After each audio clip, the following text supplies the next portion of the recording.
Parul university के placements का कोई रिप्लेसमेंट नहीं, इसलिए टॉप कंपनीज की फर्स्ट चॉइस। आप तो समझ ही गए होंगे। Join Parul university, Vadodara, Gujarat. मोती झील के आगे बढ़ते हुए अब कानपुर सेंट्रल स्टेशन तक मेट्रो पहुंचने जा रही है और सज धज कर तैयार है। प्रधानमंत्री नरेंद्र मोदी ने 30 मई को इस भूमिगत सेक्शन का शुभारंभ किया।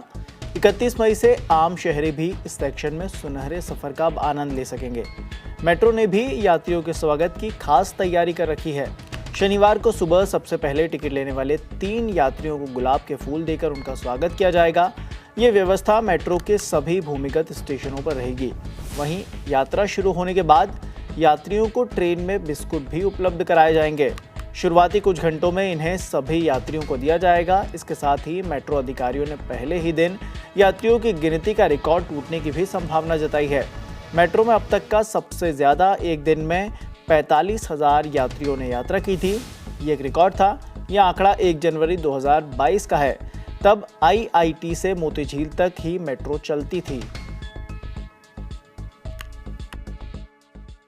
और हमारे लिए बहुत ऐतिहासिक क्षण रहा जब माननीय प्रधानमंत्री जी ने अब मोती झील के आगे जो मेट्रो के 5 स्टेशन और जुड़े हैं अंडरग्राउंड के, चुन्नीगंज, नवीन मार्केट, बड़ा चौराहा, नयागंज और कानपुर सेंट्रल, उनके खंड का उद्घाटन किया। और हम लोगों ने अभी तक देखा है कि 2021 के आखिर में माननीय प्रधानमंत्री जी ने IIT कानपुर से लेकर मोती झील तक 9 किलोमीटर मेट्रो का जो संचालन है उसका शुभारंभ किया था। और अब मेट्रो की जो स्टेशनों की संख्या है वो 14 हो गई है और किलोमीटर में ये मेट्रो 16 पहुंच गई है। तो कानपुर में टोटल 32 किलोमीटर की मेट्रो बननी है, जिसमें 16 अब ऑपरेशनल हो गई है। इसकी यात्री सेवाएं 31 तारीख को सुबह 6 बजे से उपलब्ध होंगी। अब उसके बाद मुझे ऐसा लगता है कि कानपुर के लोगों का जीवन बहुत आसान हो जाएगा। जो ईज ऑफ ट्रेवलिंग का कॉन्सेप्ट है, जो प्रधानमंत्री की संकल्पना है, उसके आधार पर हम लोग इसमें आगे बढ़ रहे हैं। और कानपुर को जो IIT कानपुर से लेकर सेंट्रल तक का जो अभी तक एक समय लगता है लोगों को ट्रेवल करने में, लगभग 1.5 घंटे के आसपास, वो 25 मिनट में कर पाएंगे और सिर्फ 40 रुपए में। तो कहीं न कहीं लोगों के जीवन को आसान करेगा। और ये जो 5 स्टेशन नए जुड़े हैं वो ऐसी जगहों पर है जहां पर कि बहुत भीड़ भाड़ वाला इलाका है, बहुत जाम लगता है, गाड़ियों की संख्या बहुत ज्यादा होती है, प्रदूषण की मात्रा भी काफी बढ़ जाती है। लेकिन मेट्रो का अगर उपयोग करेंगे लोग और मेट्रो की सर्विसेज का इस्तेमाल करेंगे तो न सिर्फ गाड़ियों की संख्या कम होगी बल्कि प्रदूषण में और एनर्जी यानी कि जो विद्युत का खपत है उसमें भी बहुत कमी आएगी। देखिए, अंडरग्राउंड स्टेशन दिखने में अपने आप में सबसे खूबसूरत होते हैं।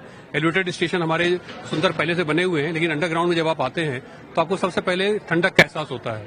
तो जो इस समय बाहर का टेम्परेचर 40 से 45 डिग्री चल रहा है, उसमें सीधे आप 25 डिग्री 20 डिग्री के आसपास का इसमें टेम्परेचर आपको मिलता है। तो यात्रा बहुत सुखद हो जाती है। उसके साथ साथ बहुत सुंदर स्टेशन बनाया है। हर स्टेशन के आसपास के इलाकों की कलाकृतियों को दीवारों पर उकेरा गया है। वो कई बार सेल्फी पॉइंट भी बन जाते हैं। कानपुर सेंट्रल में हमने स्वतंत्रता संग्राम 1857 के जो नायक है उससे जुड़ी पेंटिंग लगाई है। देखिए, नयागंज में आप देख सकते हैं कि यहाँ पर नयागंज का जो मार्केट एरिया है उसको डिस्प्ले किया गया है। तो संस्कृति, कला, बोली, भाषा, साहित्य, इन सबको भी दर्शाने की कोशिश की गई है। और सुविधाएं इस तरह की कि पीने का ठंडा पानी है, चाहे वो वॉशरूम हो, इस सबकी निःशुल्क व्यवस्था हमने यात्रियों के लिए की है।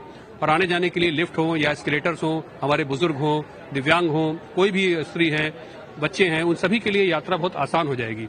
तो हमारा जो मेट्रो का स्टाफ है वो पूरी तरह से इक्विप है सबको जानकारी देकर और यात्रा कराने के लिए।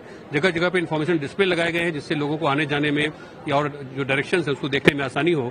और बहुत सारी नए जो हमारे इनिशिएटिव हैं, चाहे वो बर्थडे मनाना हो, किटी पार्टी करनी हो या बुक फेयर लगाना हो, तो कानपुर मेट्रो ने बहुत सारा मंच भी प्रदान किया है। फिल्म की शूटिंग हो, प्री वेडिंग शूट हो, ऐसी सुविधाएं भी यहाँ पर मेट्रो आपको प्रदान करेगा जिससे लोगों के जीवन से मेट्रो कनेक्ट हो पाए।